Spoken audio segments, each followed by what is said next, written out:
పేరు వెన్నెల. నేను Gayatri English medium స్కూల్లో 5వ తరగతి చదువుతున్నాను. ఈరోజు వసంత పంచమి గురించి తెలుసుకుందాం.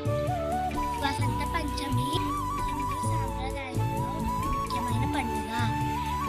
దీనిని స్త్రీ పంచమి అని కూడా అంటారు.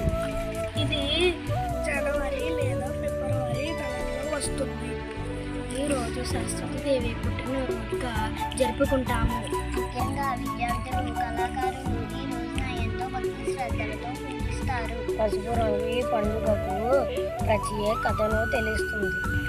నిత్య విజయాల్లో, ఆలయాల్లో సరస్వతి దేవికి ప్రత్యేక పూజలను నిర్వహిస్తాము. ప్రజలు కొత్త విద్యలను ప్రారంభంగా ఈ రోజున శుభదినంగా భావిస్తారు. విద్య, జ్ఞానం, కళలను అధిపతిగా సరస్వతి దేవిని పూజిస్తారు. పిల్లలను బడిలో చేర్చుటకు ఇది శ్రేష్టమైన రోజు. జ్ఞానం, శాంతం, ఆనందాన్ని ఇవ్వాలని కోరుకుంటున్నాను. అందరికీ వసంత పంచమి శుభాకాంక్షలు.